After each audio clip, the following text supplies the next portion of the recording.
So there's the flash, there's the push. That's one, that's two. Oh my god!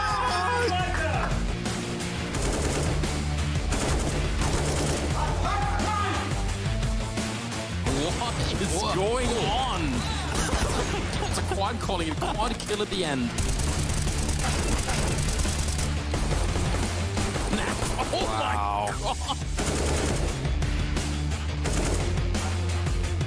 That is a very good read. Looking for more. That's the quad kill. He's already feeling really good about it. There's the ace.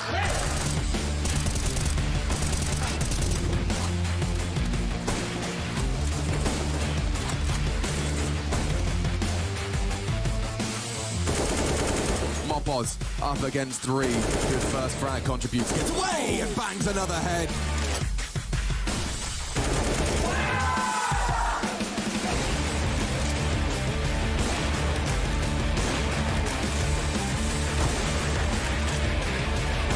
I don't remember him getting flashed so often. He's a couple just shy of... Oh, what about that?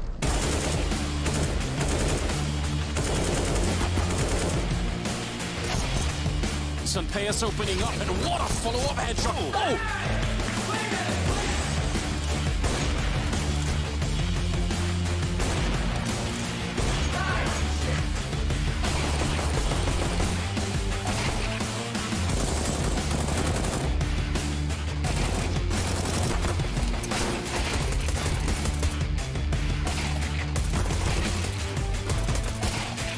Flashes might make this difficult on him. In fact, he gets 2 from it, and he wants to hold his ground. 3 from Taco, and he goes for 4.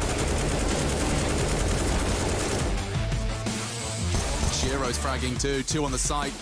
Tapped ahead, opponent alone. Now DJ, a lot on his plate, and he continues to deliver. He started this round, he might finish it as well. Shiro, oh dear! Oh dear!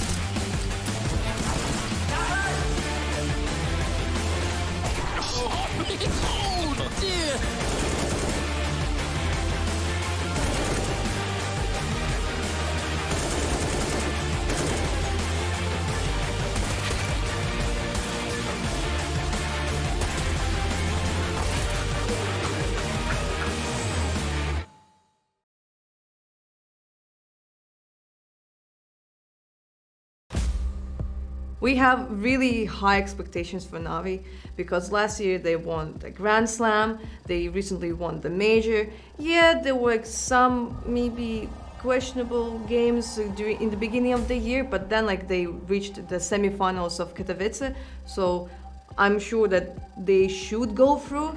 But when it comes to Group A, Group C, Group D, all of the groups, we always had 2 favorites, and somehow one would end up not going through. Right, in week 1 it was G2, then in week 2 it was Vitality, then it was Big, and right now we have those 2 favorites. It's Navi and Heroic. At the moment, I'm 99.999999% sure that Navi is going through, but there can always be that little but. Heroic, I think, out of the 2 Danish teams in this group are probably more easy to have expectations of, just because they look like they've been starting to refine and actually put the online fakey boy maneuvers where it feels like they've got such a read of the game and can react just like one kind of 5 players in one mind. They have that, and they're getting closer to looking like that regularly, especially in LAN, which we'll see this time in this week. For Astralis, Farley joining is a necessity. We needed to see an AWPer join this rank. Seeing Glaive flustered and frustrated as he tried to do what he was so good at whilst developing a brand new skill at the highest level, it just didn't click. And I think they knew that, and I'm just glad that the remedy's been provided, and Farley's quite an exciting prospect. I remember when he blew up on the scene, Copenhagen Flames, and he was an exciting prospect. But this is his big opportunity, and I'm sure he's going to seize it. Blame surrounded by the old guard of Glaive and Zipex. You got conflict for the muscle. I mean, it's not hard to have expectations of Astralis. So EG and Complexity are so different because you have EG that has the core of 3 players that won a major title. On the other side, we have Complexity that have 3 players from ESL that have been just farming tournaments in North America like for like a year or maybe even more. So we didn't really see them on a global scale. So this will be maybe something kind of like new for them. I would imagine there's a good upset potential for Ego, but they are outmatched, outgunned. The only way they can do this is hope that they've been under-researched, under-investigated due to people underestimating them. So like everything points towards Ego having a rough week. I think this group definitely has the potential to be some really high-quality Counter-Strike. Some of the head-to-heads are going to be really fun. It is the big dogs, and then it's North America's question marks. EG and the boys from Complexity. I think both of those have new mixes of players and talent that is promising and exciting. I think everyone's excited to see Evil Geniuses back in the server, some real household names in that team. So like this is going to be a really good opportunity to see what North America's been cooking up into the new year.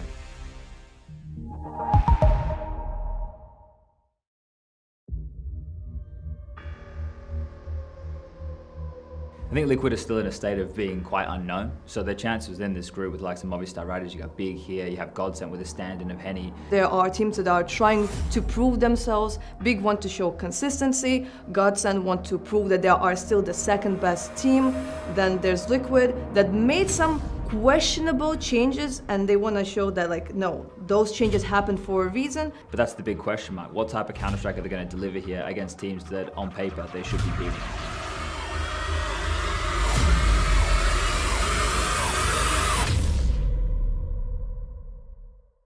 I think the state of Liquid right now is refining who they are and how they want to approach the game. We know their stars, we know what their potential can be from those individuals, but it's just how quick can Nitro as an individual get up to task of in-game leading in the modern meta. You know, he's been out for some time. That is one of the things he has to catch up on. Individually, I think he should have no issues slotting in as an aggressive rifler. And then over there with Shox, working out how he wants to approach an entirely new team. He's playing in English now, so more Counter-Strike, and then we can make a better diagnosis.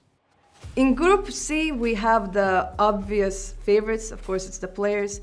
So far, for the last year, they were doing a remarkable job at getting to the playoffs. Maybe like a year ago, when it comes to Cologne, yeah, like they struggled a little bit. But in the last few events, playoffs like was never like a question mark. Right now, they are really eager to get that Tier 1 title on the LAN because they want to prove that they are not onliners. For a team like Movistar Riders, I feel like an event like Pro League is perfect for them. They get to play, 5 best-of-3s, they get to show what they've got on the world stage, and this event can be very important for propelling them further in World Counter-Strike. They kind of surprised us at the ESL Pro League conference, so they're kind of the dark horse of this group. And you have Party Astronauts. They're going to fall into a similar bucket as what LFO did. It's going to be from a smaller region where they're not supported in a massive way. They have to come on over and show what they've got, right? Show that they can contend, even if it's just individually at this level, while learning, while trying to develop for the future, because you don't just come to an event like EPL as an underdog team and win. Big in their previous roster had Kiro, but recently they decided to go through some changes. So right now, instead of him, we're gonna see Krimbo, who is an academy player. So there's a couple of names here which are anomalies. There's a lot of question marks, and I think in this group, one of the main things we're going to do is see who's got their act together quicker than others. That's going to be the big question for me.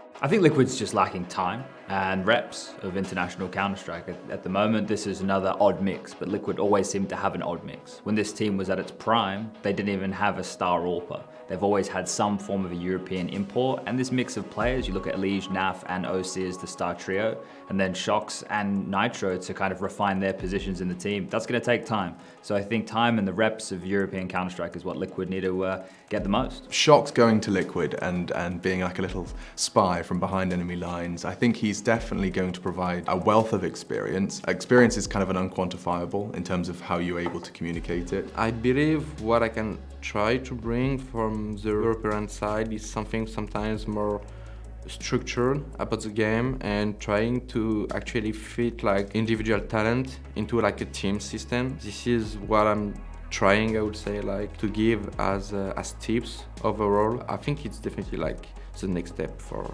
the NA teams. There's a lot of expectation because it's Shox. You know, Shox is one of those kind of legendary names that will echo through the halls of Counter-Strike. And I think seeing him go not only to a new team, but go international, go overseas, cross continents, it's encouraging in terms of seeing how much he wants to continue to sacrifice and pursue this game for the highest level. And I think it's still undetermined as to how much he can contribute still in this competitive environment with all these new pieces. And I just think it's a question of, what can Shox do individually, but more importantly, how well versed is he at imparting all of his knowledge into the younger boys in the roster? I think my experience and just in general, like I think North America kind of lacks like in-game leaders across like Valorant, Counter-Strike, like whatever game. I feel like the experience I had from Valorant actually helps a little bit because just building a new team, because we had to build our team from scratch essentially. It was really hard, but we're finally feeling like a lot of progress as a team, and we're feeling like at the top of our game with this iterational lineup. Obviously, I've had multiple teammates that are not American and Counter-Strike specifically, and it's always nice to have that kind of the other perspective of things, and having Shox on the team definitely helps with that team dynamic for sure. He's been a huge help, so it's going to take some time, but I think we're feeling really good right now. I think saying that Valorant would have added to Nitro's experience tank doesn't really take in mind that the games, even though they're both FPS, are completely different. I think the only thing that Valorant would have done for Nitro is bring back his love for Counter-Strike and his passion for the game. So that right there is the biggest positive and the biggest takeaway, that he has that hunger again to compete in CS, which is where he did his absolute best work. Our expectations for Liquid should be at least qualifying, if not first place. I think players are fair enough probably going to be, if in form, a threat to Liquid's first place and getting the bye to the quarters. But if they're not in the top three, I think something's gone disastrously wrong. I think it's a curious question to ask what to expect from this team, because I've been looking at the social medias.